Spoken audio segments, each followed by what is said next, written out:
Actually, I wanted to speak today on a philosophical topic based on, a philosophical topic in which there's a famous verse in the Bhagavatam. It's very relevant. I'm not sure. Does anyone know where that verse is? The verse, Yasyasti Bhakti Bhagavati Kinchana. Do you know what number that is? We could look it up. Could you look that up? Mhm. Yasyasti Bhakti. Yasyasti Bhakti. Do that, and then I'll read the verse.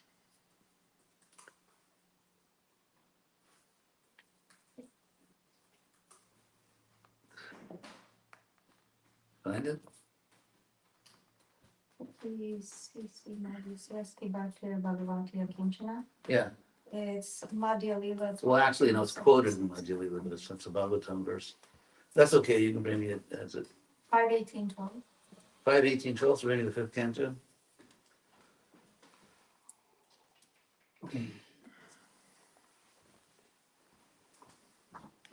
It's a very interesting topic of morality, and I want to discuss it in terms of a famous debate over. The debate really is based on the question 5:18 what? 12. Did Christianity sort of bring a higher level of morality to the Western world? Or did they simply sort of recycle moral principles that were already there in the classical world? And to how does Krishna consciousness, how does Vaishnava culture compete with these? So it's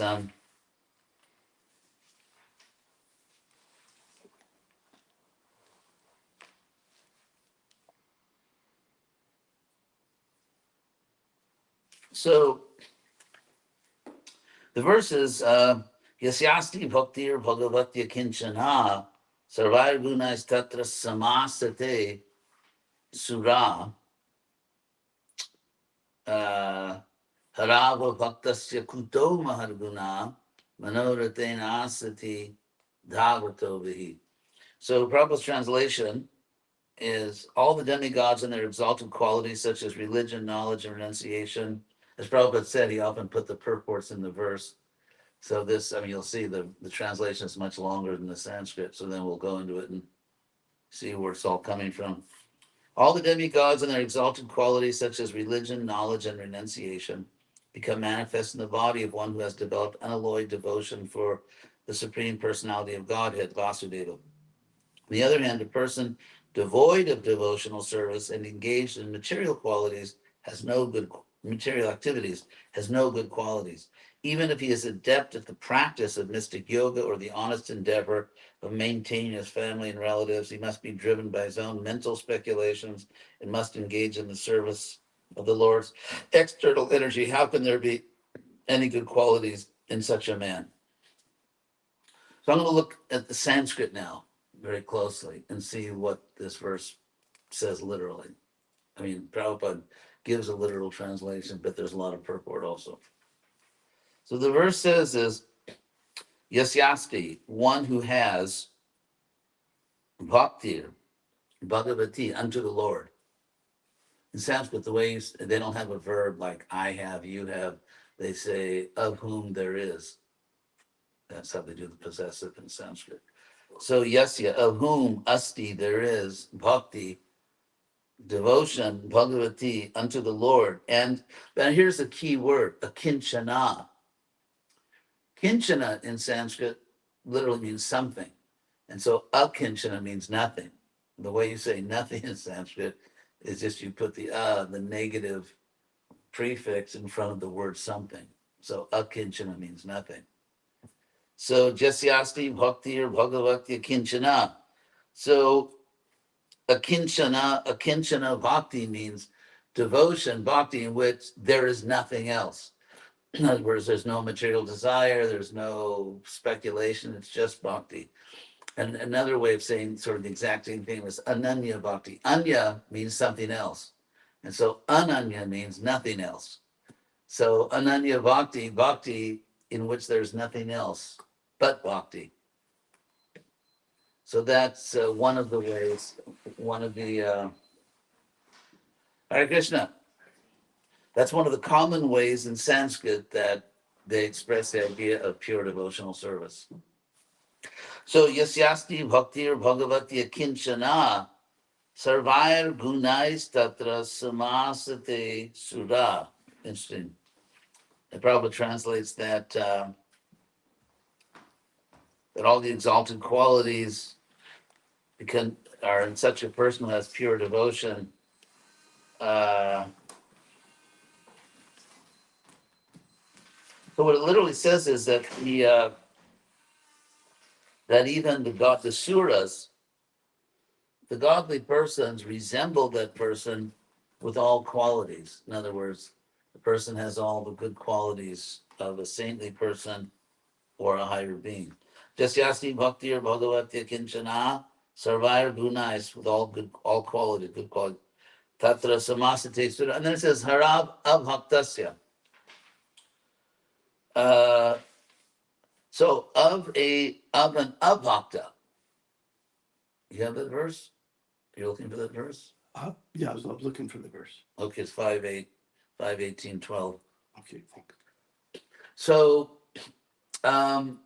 abhakta means non-devotee. That's just how you say non-devotee in Sanskrit, abhakta. So for one who is not a devotee, harau, to Hari, he has no devotion for Hari. Harav abhaktasya kuto, it's a rhetorical, kuto is often used to introduce a rhetorical question like, how could there be mahad guna, the qualities of the great? Because manoratena, by the mind car, there's the vehicle of the mind, asati, in the asat, in the temporary, in other words, in the material things, davato, how can it be good quality someone who's just running outside, literally running outside, in other words, in the external energy of Krishna, just running around in the external energy without devotion for the Lord, and running around by the on the car of the mind, sort of driving around in the mind car. So now, the first thing I want to point out here is what this verse does not say. The verse does not say that every devotee has all good qualities and every non-devotee has no good qualities. That's not what it says. What it specifically says, it's taking extreme examples. It says that, this verse says that a pure devotee, because Bhagavati, Yasyasti Bhakti, one who has pure devotion. In other words, if one has any material desires, this verse is not about you. So before people, which has happened often in history, before people prematurely flatter themselves that I have all good qualities, despite the fact that they're seriously unmanifest, that's what it's talking about, pure devotees. So what the verse says is that pure devotees have all godly qualities, and the person that has no good quality, it doesn't say no good quality actually. What it actually says, kuto, how could there be? Mahadaguna, how could there be the good qualities of pure devotees, of the great souls? So we're giving two extreme examples. We're giving an extreme comparison here. On the one hand, you have pure devotees, not just Hare Krishnas. You have pure devotees, and on the other hand, you have people that have no devotion for the Lord, which, at least in this country, is not most people. Most people have some piety. Most people go to a church or a synagogue or a mosque, or when they're interviewed and take polls, they say they believe in something higher. They're not just that. It's not that they're completely bereft of any sentiment of reverence or any sentiment. I mean, nowadays the 21st century form of worshiping the universal form is just to, how should I put it, to be awestruck at the pictures from the Webb telescope. And what we find is that even scientists, let's say, who will not commit to any religion, they have a sense of reverence about the universe. Isn't that true? Yeah. They definitely have a sense of reverence. And, they may not be seeing like all the different pataloka, sutalaloka, on a sort of on an imaginary cosmic body of God, but they do have reverence for the universe. And so therefore they're not demonic. In fact, further evidence of this is found in the Bhagavad Gita in chapter 16. Because in chapter 16, Krishna says that there are two kinds of people in this world, Sura and Asura. And he said there's just these two categories. Of course, there are many subcategories on each side, but still, Krishna says there are basically two kinds of people. And if you read the description of the Asura, it's clear that most people aren't in that category. I mean, Asura people means they're trying to destroy the world. They're violent. They just, they want to enslave other people. So, I mean, the average, I don't know, Joe the plumber or Jane the whatever, beauty stylist, it's, most people do not fit the description of the Asura in Bhagavad Gita. And Krishna says there's just these two categories.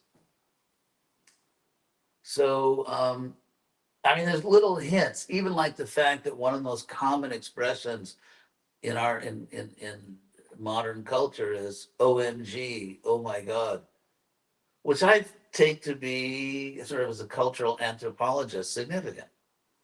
The fact that people say this. It's not like if you say, oh my God, it's not that people often say to you, could you please not use that word?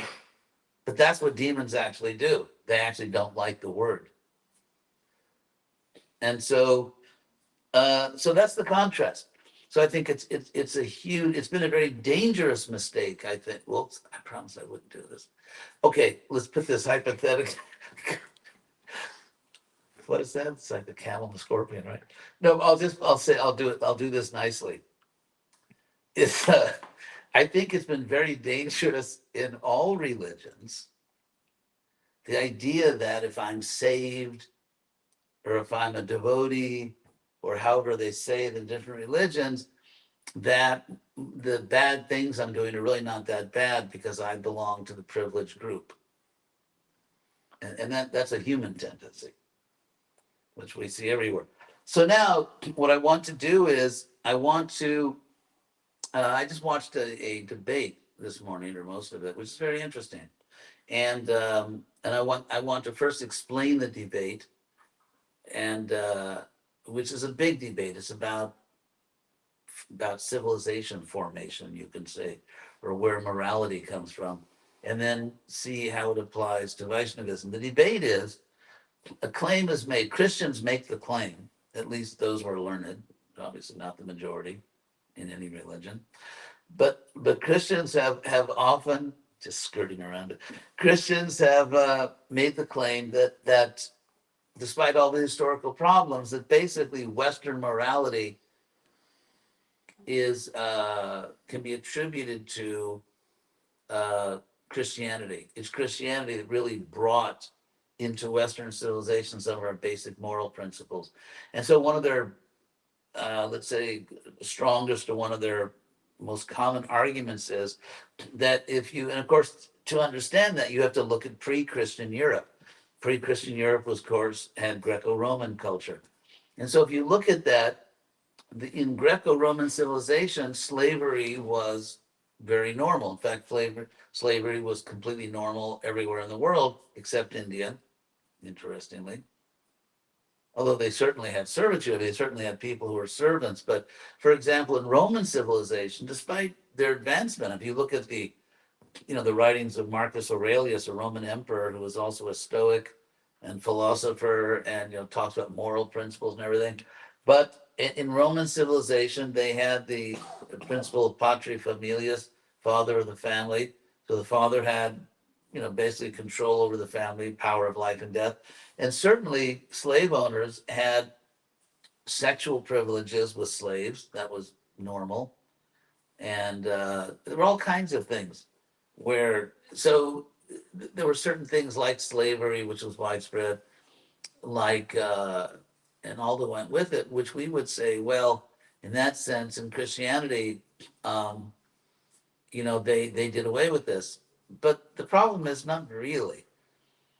I mean, if you look at, for example, some Christians had slaves even back in the beginning of Christianity, but you had to treat them nicely. But even, of course, in the Old Testament, there are moral injunctions of how to treat servants, and so um, the one thing which I think has some validity in terms of Christianity bringing something, I think Christianity brought something uniquely good and uniquely evil to the world, just in terms of morality. And so, because you say the good thing, because you have Jesus, who they claim is, well, Son of God, or I mean, Trinity doctrine, in my view, is no matter how you try to weasel out of it, is polytheism. But I won't go into that.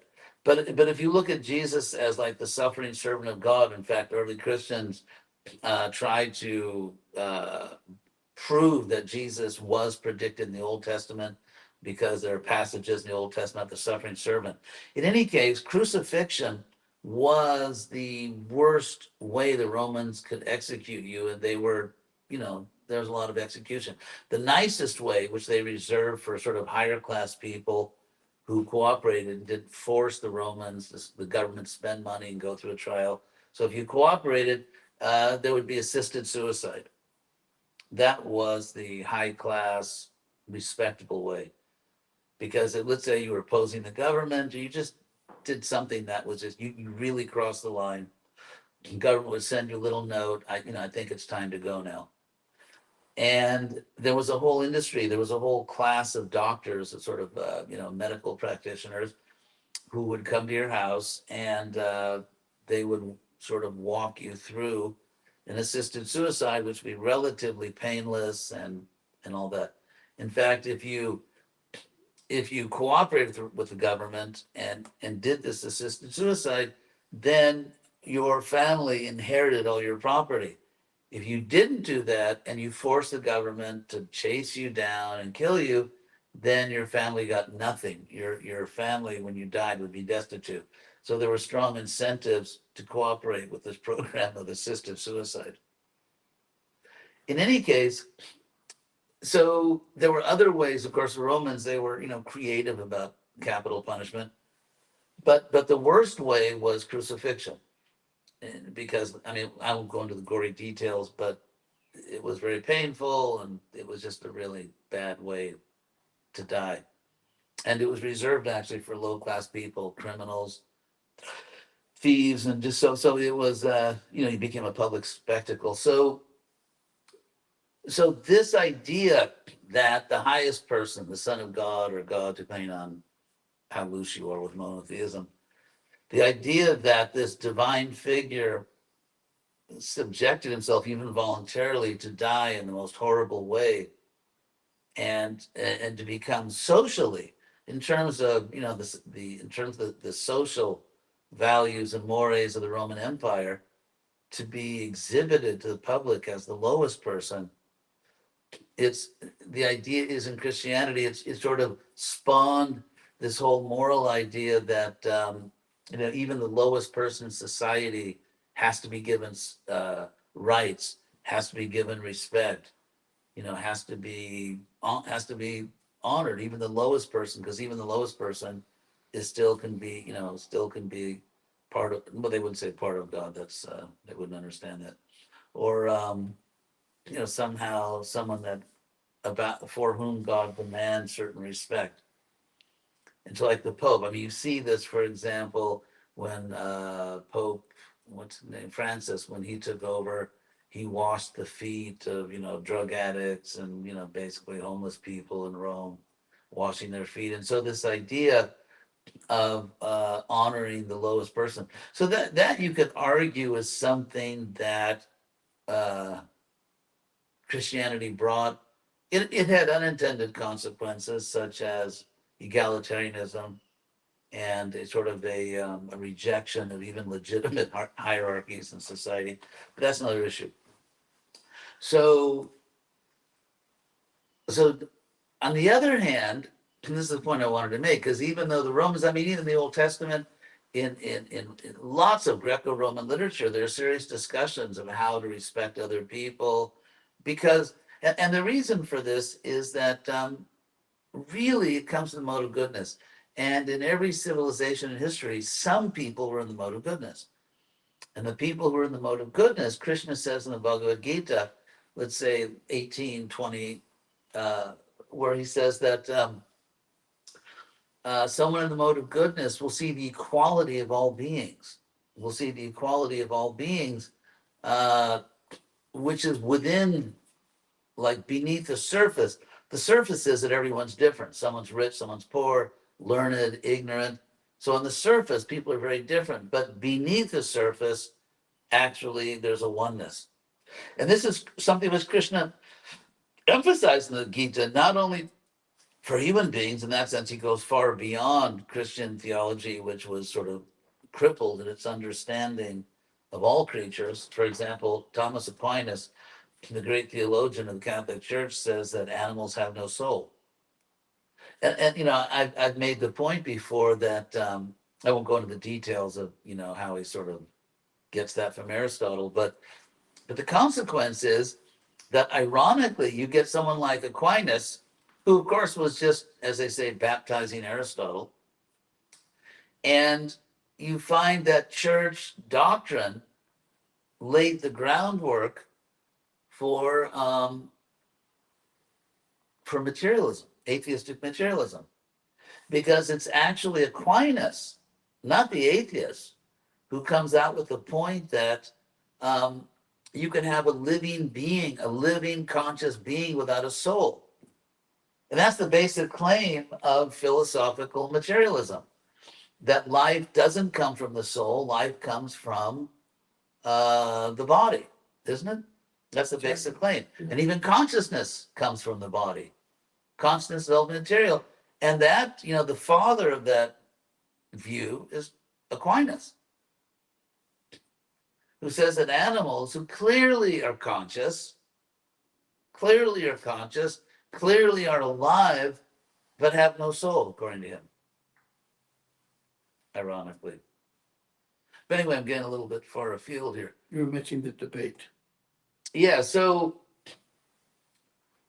but then again, so what I wanted to say is that, and of course the pagans, the Greco-Roman so-called pagans, they did have moral principles, although they didn't go as far as Christianity in saying that even the lowest person has to be honored. They wouldn't understand that. They would take that there are natural hierarchies and honor is dispensed in terms of one's social status, one's abilities, one's learning, not just because you're just a child of God. But one thing which was not mentioned in the debate, which was really good, I'll send you the link. It was between a learned Christian, you know, scholar. They were both British. A learned scholar who studied all these things, and then a learned atheist who was sort of a gentleman. He was not. I mean, definitely, you can't say he had no good qualities. He was a gentleman. He just happened to be an atheist. So, but I still have about 30 minutes to go. Maybe the atheist will bring this up. But at the same time, Christianity introduced a super poison pill, which dramatically degraded the moral standards. And I want to explain what that is. There's an old saying that the punishment should fit the crime. Punishment should fit the crime. So let's say you go into a grocery store and you put a little bag of peanuts in your pocket and walk out. That's a misdemeanor, isn't it? Yes. But let's say you go into a grocery store and take out a military grade weapon and shoot 20 people. Well, that's not a misdemeanor. And so the punishment fits the crime. So if you look at Vedic culture, if you look at Vaishnav culture, if you look at Greco-Roman culture, which is intimately connected to, well, it's actually an offshoot of Vedic culture, linguistically, philosophically, in every way. So if you then, for example, as I said, Krishna stresses the equality, pandita samadarshana. So, yeah, the wise see everyone equally in all species. And you get these extremes because Krishna is intentionally giving, he's like saying from the highest to the lowest, because he's Vidya Vinaya Sampane, Brahman endowed with Sampane, endowed with Vidya, knowledge, and Vinaya, humility. I probably exemplify, having knowledge but also being humble, what you said. It's a joke. So, so a Brahmana endowed with knowledge and humility, and then, or shapache, or literally a dog cooker. Translate a dog eater literally means a dog cooker, which is even, well, it's pretty gross. And then you get the different animals. You get Vidyabhine, Sampane, Brahmane, Hasti, an elephant, Gavi, a cow, Hastini, Vidyabhine, Sampane, Brahmane, Gavi, Hastini, Sunicha, I mean a dog, or Sapache, or a dog cooker. A pundit sees them all equally. And then Krishna says that Samohang Sarvabhuteshu, I'm equal to all creatures. Samohang Sarvabhuteshu. And then he says, Samat Sarveshu Bhuteshu Mad Bhakting Labate Param. One achieves Mad Bhakting Param, the highest devotion to me, if and only if one is equal to all creatures. So it's all over the Gita. Krishna says, Jai Jata Mam Prapajante. As you approach me, I reciprocate. So there's reciprocation. So the importance of seeing everyone equally is throughout the Gita. So you have this, so-called unique contribution of Christianity, was right there in the Bhagavad Gita, where you have to be equal to everyone. But what you don't have in the Gita, and which popped up in Christianity and caused unspeakable and unlimited evil in the world, and this is something they brought from the Middle East, was the idea of holy war. If you look at the Greco-Roman civilization, or if you look at Indian civilization, they didn't fight holy wars. The Romans didn't fight wars because they were trying to bring Jupiter to other countries. They just for the old-fashioned reasons, greed and power, not to spread a religion. So, but the idea that if someone worships the wrong god, if you're able to, you kill them. And you don't spare the women and children either, because it's just it's a polluted race of people. That's in the Old Testament, by the way. Very much so. Yeah, so Christianity brought this murderous idea. And here's the logic. Here's the logic of killing infidels. It has a logic to it. To say that something is logical doesn't mean it's true. It just means that if certain things are the case, then the conclusion follows logically. Like an example of a logical argument would be, or a valid argument would be, that all horses are birds. All birds have 5 heads, therefore all horses have 5 heads. That is valid logic, but the premises are absurdly untrue, and therefore the conclusion is false, but it's logically valid. So logically valid simply means that given that if these things are true, this conclusion follows. So the Christians came up with a monstrous, valid argument, but was just like horribly untrue. And that is, if you don't become not only a Christian, I mean, that was just, you're just getting started if you become a Christian. You have to be the right kind of Christian, because there are many different kinds. So unless you become the right kind of Christian, then you will go to hell forever. I mean, and basically it was an attempt to bully, to traumatize people into submission to the one true doctrine. So, I mean, first of all, let's say you're thrown into a lake of fire. I mean, being in a lake of fire for even like 1 second would be the worst thing that ever happened to you. Being in a lake of fire. Being in a lake of fire forever. I mean, you have these perverse minds that just literally sat around thinking of what would be the most horrible, torturous thing that could ever happen to a person. And that's what happens to you if you don't join the right church. But now going back to the valid argument, or the punishment fits the crime. If it were true that people who, let's say, preach false doctrines, and again, it can be a Christian doctrine, but it's still a false doctrine.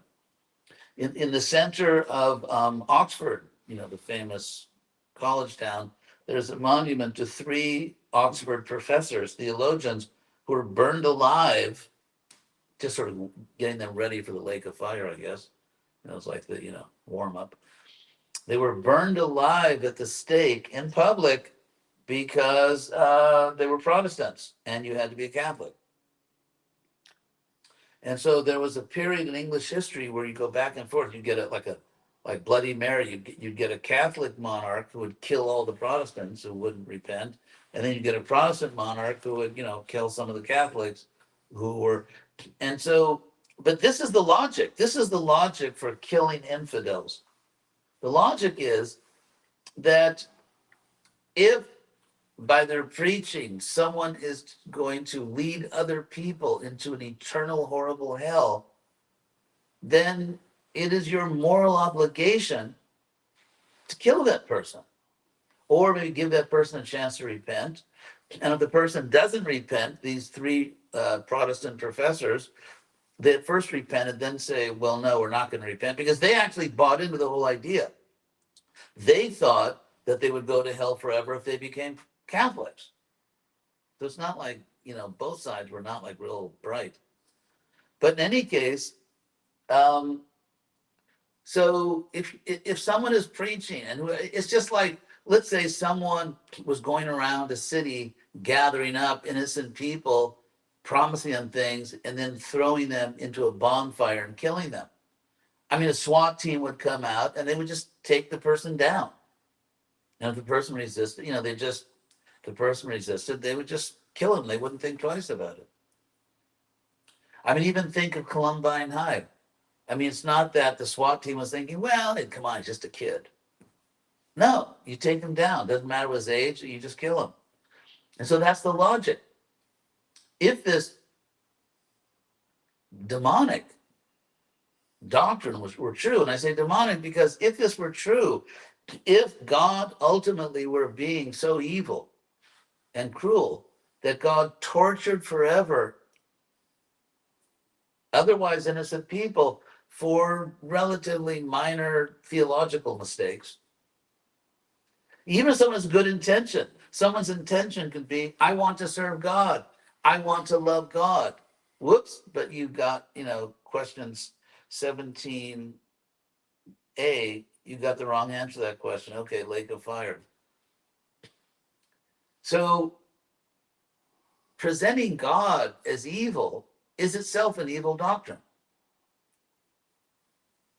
I mean, what would you think if you read in the news that, let's say, some guy had 20 children and he was, he demanded that they believe and do certain things, and some of the children weren't doing exactly what they were told. They weren't completely obedient. So the father tortured and killed them on the grounds that they didn't follow the father. I mean, that person would be seen as a monster. The person would be a monster. And a God who tortures people in the most horrible ways just because of theological mistakes is evil. So presenting God as evil is itself an evil theology. And so if you look at the history of Europe and other places, just huge numbers, millions of people, innocent people were tortured and killed because of this doctrine. So if Christianity introduced, let's say, a relatively or somewhat new moral principle, which is the moral dignity and worth of even the lowest member of society, they also introduced genocide. Well, they didn't introduce genocide; that was already kind of popular in the ancient world. But they introduced sort of religious genocide. Religious genocide. And so they brought to Western civilization a horrible evil. And so therefore you can say, yes, maybe certain good things. If you look at Krishna consciousness, if you look at Krishna's teachings in the Bhagavad Gita, you very strongly have the understanding that every living being must be respected. And actually much more than Christianity, because, Aquinas said animals have no soul, and therefore if you butcher them in any cruel way, it's like, what's the problem? They're not really people anyway. So that's another thing, is that whereas in Plato and in many other Greek thinkers, you have the idea of reincarnation. So they kind of expunged from Western civilization all kinds of things that were true. For example, there was something called the Interpretatio Graeca or Interpretatio Romana in Pliny the Elder, famous Roman thinker. The way he put it was nomina alia alii gentibus, which in Latin, I'll let you elaborate. okay. In Latin, that means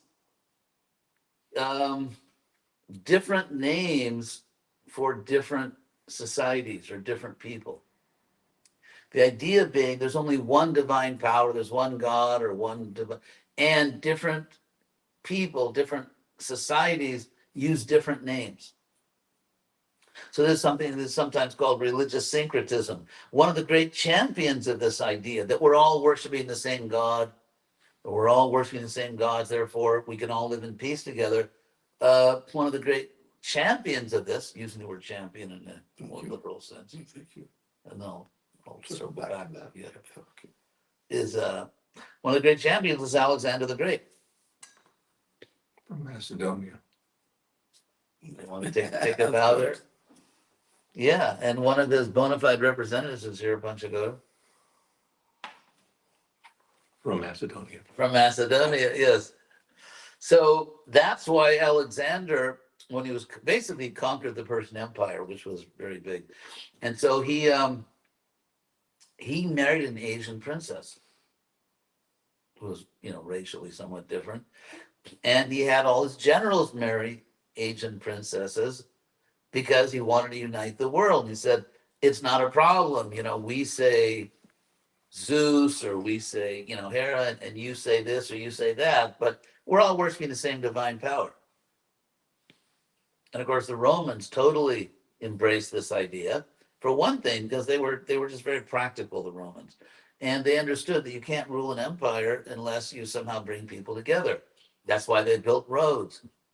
That's why they introduced like standard laws, so you could travel thousands of miles and basically have the same laws, like in America today.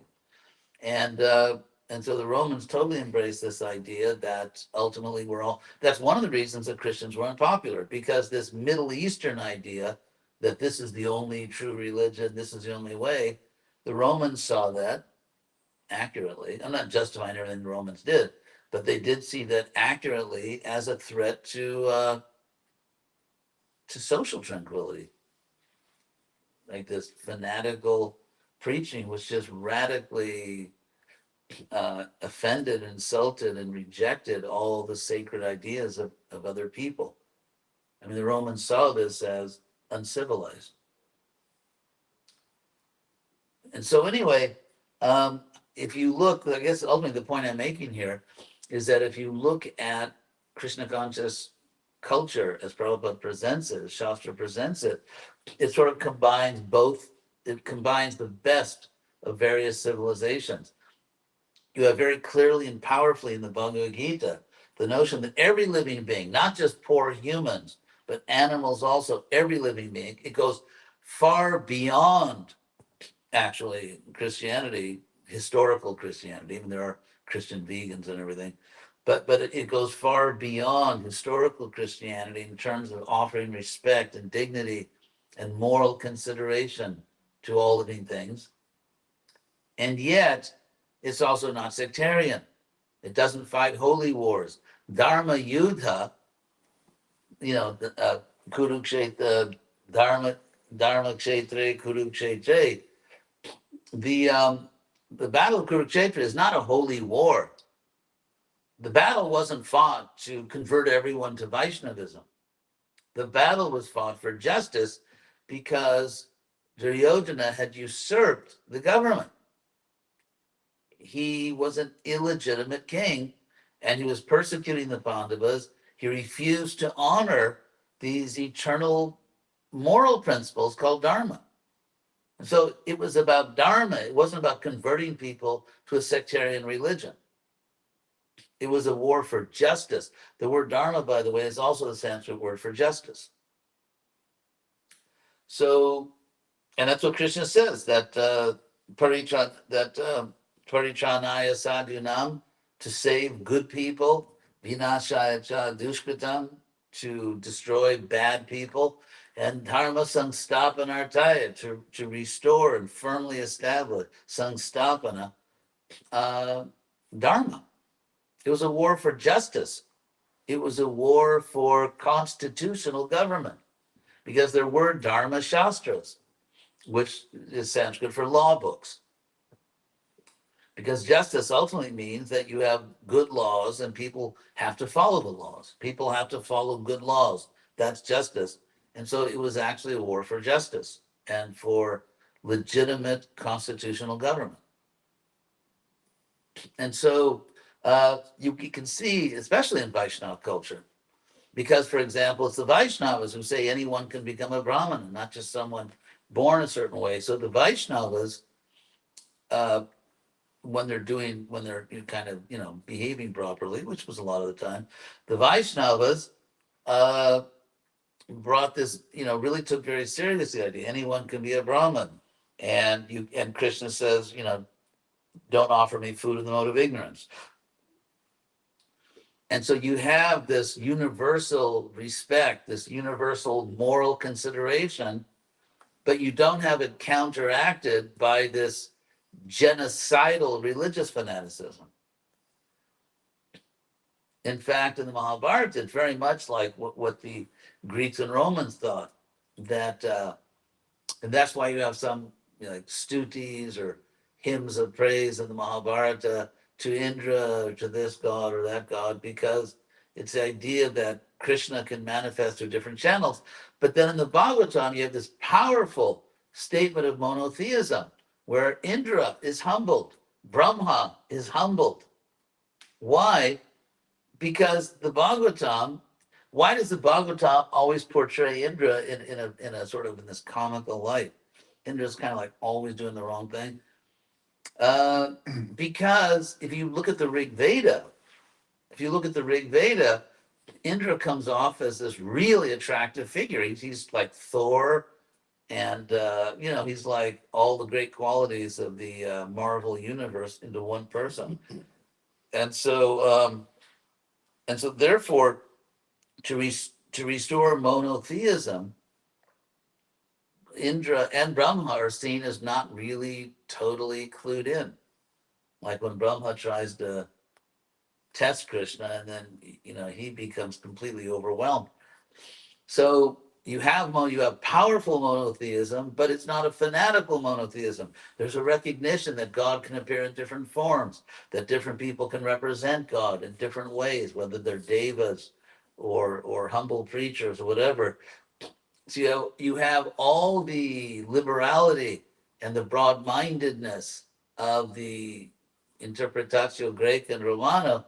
At the same time, you have deep respect for all creatures, which goes far beyond the sort of humanism of Christianity, which you wash the feet of the beggars and then you slaughter all the animals. Some animals, frankly, are obviously more intelligent. Well, what's that bumper sticker? My border collie is more intelligent than your honor student. So, and of course they don't, anyway, so Krishna consciousness in that sense really has, I would say, the highest moral system properly understood. That's the point I wanted to make. That wasn't too bad, was it? Didn't get in trouble. So any questions on these points? What was the debate over? Did Christianity really establish the foundation of modern liberal morality? Oh, what a good topic. I'll send you a link. Or does it actually go back to the Greco-Roman civilization? Yeah. I mean, basically, the only reason Christians didn't persecute non-Christians in the very beginning was they couldn't do it. They didn't have the power to do it.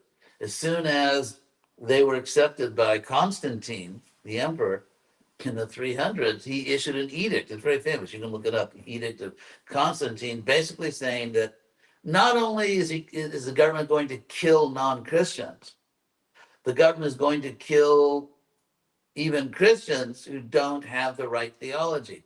Because there was a great debate back in those days over, some people said, basically between those who followed the Nicene Creed, which I think got it seriously wrong, the Nicene Creed of the Trinity doctrine, and those who said, well, no, Jesus is the Son of God and even creator of the universe, which is a big stretch, but he's not God. He's the Son of God. And there was debate. It went on for a century.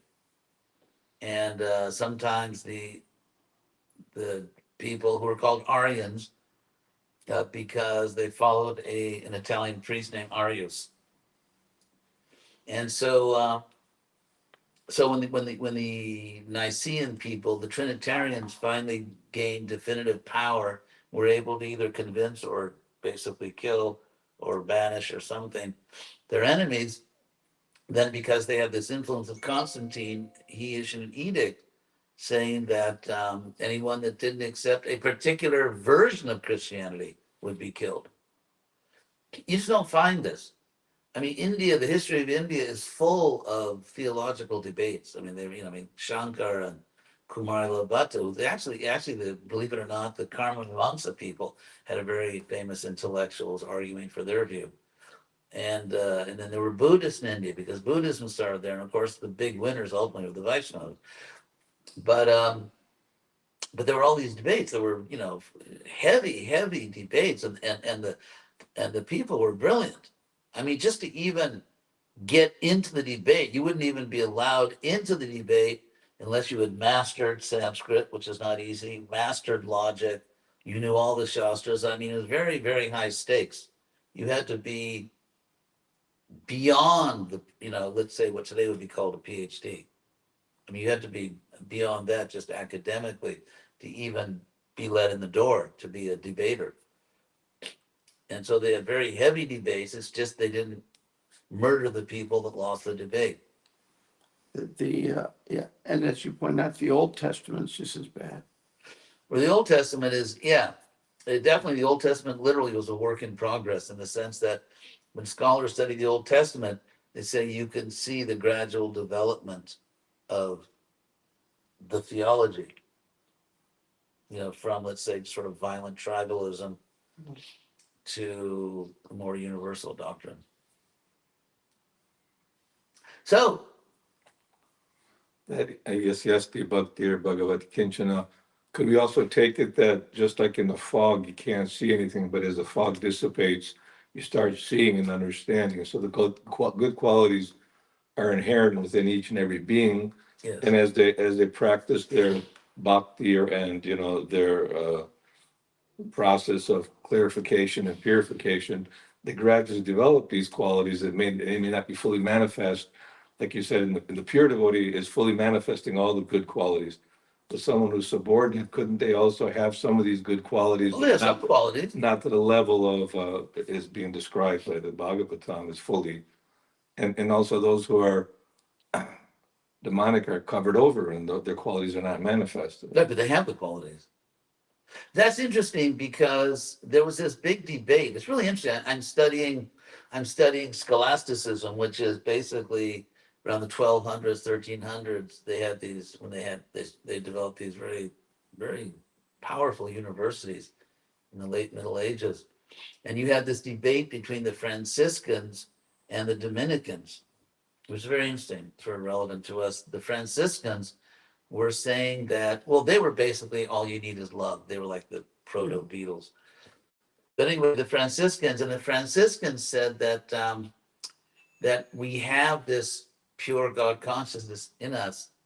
It just has to be, good qualities have to be awakened. Whereas Dominicans, under the tutelage of, again, our friend Aquinas, he didn't get everything wrong. You know, he did a lot of good things too, but Aquinas said that no. He said that we may be originally pure souls, but we commit so many sins that our good qualities literally have been obliterated. We don't have them anymore. It's like they're inside. Now, what's interesting, Krishna, of course, comes down very strongly on the side of the Franciscans, who are following Augustine, whereas the Dominicans were following Aquinas. So, I was just going to say in the my God, I lost my train of thought there. What did I just say? Well, you're contrasting the Yeah. Dominicans and the Franciscans. Yeah, so we understand that, oh yeah, Krishna in the Bhagavad Gita, and this is in my book, the Gita Guide, often uses the word avritam, which means covered, that knowledge is covered. Like, for example, that avritam jnanam, consciousness or knowledge is covered, etena, by this. Abratam jnanam etena jnanino nityavarina, by the eternal enemy of the knower, meaning the soul. Knowledge is covered by the eternal enemy of the knower, kama rupena, in the form of lust or just material desire. And then Krishna says, as the embryo is covered by the womb, as a mirror is covered by dust, as fire is covered by smoke. So throughout the Gita, you have this idea that the consciousness is there, it's covered, you have to uncover it, you have to discover it. So it's what you were saying. Whereas in Aquinas, he went for this idea that no, that our original knowledge of God has been obliterated, it's just not there anymore, which was of course wrong. So yes, but then again, I mean, if you look at the Bhagavad Gita and just where Krishna gives about 21 or 22, forgot the exact number, of examples of things in three modes of nature. It's all in the Gita Guide. So in the mode of goodness, for example, Krishna says, talking about the mode of goodness, atra sata nirmalatvat. So in this, he said, in this topic, atra, sattva, the sattva go nirmalatvat, because it is nirmala, which same as amala, like amala harinam, or the amalam puranam. And so mala means dirt, or just something unclean, impure. And so nirmala or amala means free of that. And so Krishna says, atra sattvam, herein, sattva nirmalatvat, because it is nirmala. Prakashakam, it's enlightening. That's the word. Prakasha means light or enlightenment, and prakashakam means enlightening. It's enlightening. Anamayam. Amaya in Sanskrit means a disease, an illness. And so anamaya means sort of health, like you're free of disease. And so a common, like when people meet, let's say in the street, old friends meet on the street in Sanskrit, they'll say something like Kimanamayam, everything okay, no problems. Something came by. Yeah. So that's what Krishna describes the mode of goodness as, anamayam. It's free of gross contamination. But then he says, sukha sangena vadnati. But because of that, it attaches you, it binds you, because you become attached to the happiness of goodness, and you become attached to the wisdom you're getting. But still, all around the world, you know, practically every society that was big enough or lasted long enough, you get people in all the modes. So there were people in the mode of goodness all around the world. So, you know, devotees like to say everything came from India. And there's even like a comical TV series, like Everything Comes from India, where they kind of like, it's a comedy because everything comes from India, like My Big Fat Greek Wedding. And so, but actually, according to Krishna, things like being a vegetarian or, you know, developing kindness, it's not that it comes from India, it comes from the mode of goodness. And it was taught more scientifically in India, but all around the world you find people like that. And so I think one common mistake is to think that the spiritual platform and the mode of goodness, they're just different things. But actually, that's not what the Bhagavatam says. There's only one sattva. The difference is that in the material world, as Krishna explains, even though you may predominantly be in sattva guna, the other modes are still there competing. So, different times, different modes get on top. That's why the spiritual platform is called Shuddha Sattva or Vishuddha Sattva. In other words, it's that same sattva, but it's purified. So the other modes aren't present. It's just pure sattva. So someone in the mode of goodness, sattva guna, is actually close to the spiritual platform, but they're still impurities. And when they're removed, then it's Shuddha Sattva. Being in the mode of goodness and not understanding Krishna, I give the example, it's like going to the airport but missing your flight. I mean, let's say if you're going to fly somewhere, Gainesville to Atlanta or something, you have to go to the airport. So if you're at the airport, you're much better situated. But if you're at the airport and miss your flight, you're no better than a person that didn't even go to the airport. So if you go to Sattva Gun and miss your flight up to Shuddha Sattva, then little good it did you. Yes. Like we have Puranas, Itihasas, and scriptural evidence, like in Chaitanya Charitamrita, is proving that, Krishna is the supreme personality of Godhead and Chaitanya Mahaprabhu's. And so we have these Dead Sea Scrolls and Old Testament. Who are the authors of the Dead Sea Scrolls and Old Testament and people's beliefs? It's also a belief system that, I believe in this, but I don't believe in that. And is that basis on logic and reason, or is it just on history? Well, okay. First of all, the Dead Sea Scrolls, scholarly consensuses were written by a community called the Essenes. They were basically ancient Jewish yogis. Like Brahma. I'm old, but not a yogi. Yes, he's an You're ancient Jewish. He's an ancient Jewish yogi. So, Jewish and yogi. and yogi. Definitely yogi. So it's interesting because if you look at the different categories of Vedic literature, there's the Samhitas, which means the anthologies or collections, like the Rig Veda, Yajur Veda, and so on. And then you have, and of course, the Rig Veda has all, each name of each Veda tells what's in it. The Rig Veda means the hymn Veda, it has all the mantras you chant. And then the Yajur Veda, the Veda explains everything about the sacrifice and so on. So, and then you had people, it's interesting, all around the world, you'll find that there are people, let's say, especially in theocracies or societies dominated by some religion, that you get priests who become corrupted. I mean, a lot of what Jesus was teaching was about the hypocrisy of the people in power, like the Sadducees, the temple priests, or even the Pharisees. Or for example, in India, some people, and this is in the Bhagavatam too. I mean, where Krishna, most of what Krishna says about the Vedas in the Gita is negative, like Yamimang Pushpitam Vacham and so on. And in chapter 9, the Trividya, scholars who study the three Vedas, Somapa, Putapapa, free of their gross sins, they go up to heaven, they come crashing back down again. Krishna tells Arjuna that Trigunya Vishaya Veda, that the Vedas are mostly mundane. They deal with the three modes of nature, Trigunya Vishaya Veda, and so on. So in all these societies, there are people who don't like the materialism, the hypocrisy of priests or ritual, religious people, and so they want to get away.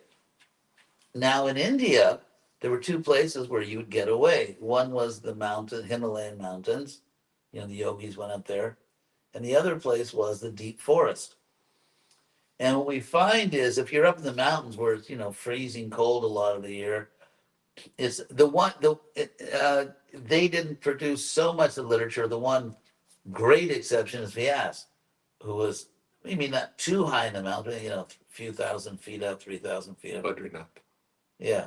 Well, yeah, they say that Badrinath, but different names given in the Bhagavatam. But anyway, uh, so so in Israel, like there's no wilderness, they don't have there's not so much land. So, but still with the same idea. And by the way, people went to the forest, they wrote the Aranyakas, the forest books. Aranya is forest, like Naimisha Aranya, Brinda Aranya. And so they wrote the forest books, the Aranyakas.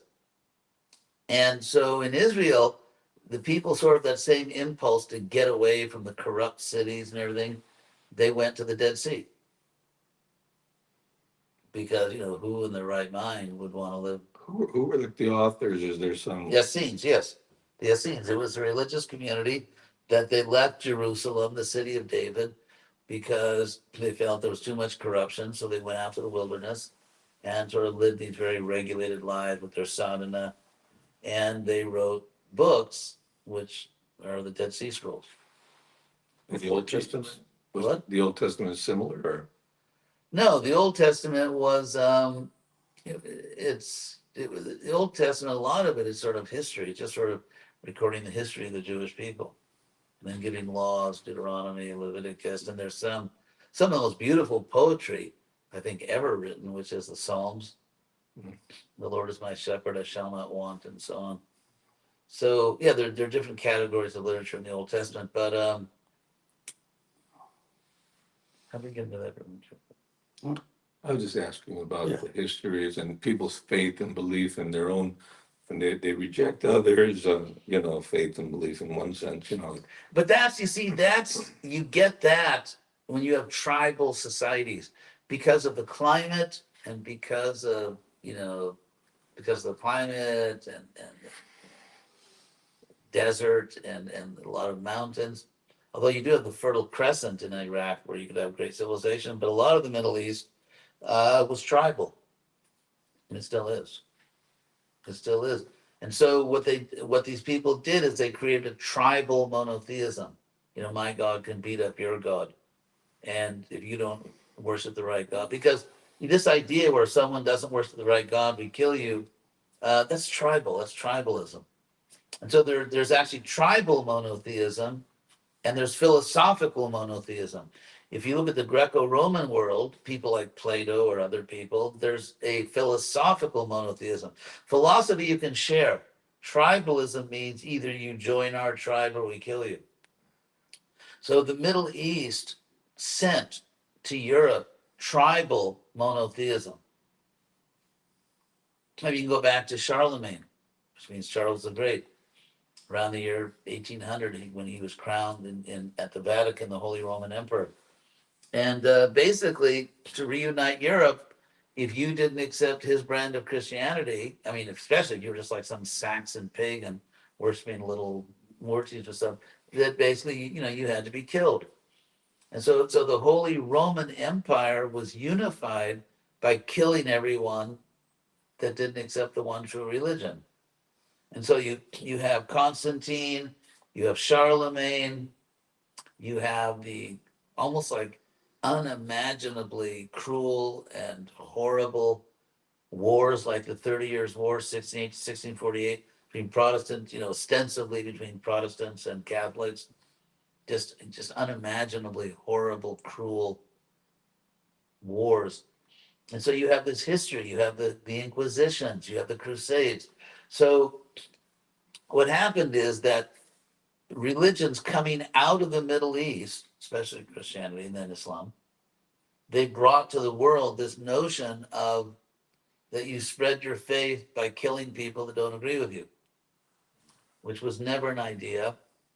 I mean, holy war, you don't find as a standard cultural principle either in the Indo-European civilization. You don't find it in the Greco-Roman classical civilization. You certainly don't find it in India. It comes from these tribal, unphilosophical societies. By the time Europe became philosophical, let's say you have these first great universities back in the late Middle Ages, they're already committed to this fanatical view. So like they can be very scholarly and academic and argue, debate different points, on everything else. because they were good scholars. They were very smart people. But the societies they lived in, if you didn't accept the true doctrine, theology, then you had to be, I mean, not just killed, that was too easy. You'd be tortured and killed. So, in that sense, Western civilization, I think, was, you could say certain gifts came to it through Christianity, but also, I think, in some major, major ways, it was demonized practically. Not that everyone was a demon, but these, the Crusades. I mean, the cruelty. There's a very famous case where in the first Crusade, I think it was the first Crusade, the Crusaders believed, and the Pope believed that in the Holy Land in Israel, that the Muslims were just harassing, torturing, persecuting Christians. When they actually got to Jerusalem, they found the exact opposite. They found that everyone was living together very peacefully. Muslims, Christians, Jews, they were like civilized. And so the Crusaders wrote back to the Pope and said, "What do we do? Because, you know, they're tolerant of each other, and it's hard to tell who's the infidel." And the famous answer came back: "Kill them all, let God sort them out." Even the witch hunt in America, that somebody thought in the alternative way they became a witch, or and they had to torture them and kill them too, right? Yeah, if you just suspected. I mean, and then, of course, the famous test was they would throw you in the water, hold you down, and if you drowned, you were innocent and would go to heaven. And if you didn't drown, then obviously you were a witch and they'd kill you. So what do they say? Damned if you do, damned if you don't. So one point I've made many times is that actually in the Western world, not only have we not brought something new to impose on the people, but actually we are restoring in its highest form the original Western civilization, which was Indo-European. So the Krishna conscious movement is not trying to give people a new idea, it's restoring the original high civilization.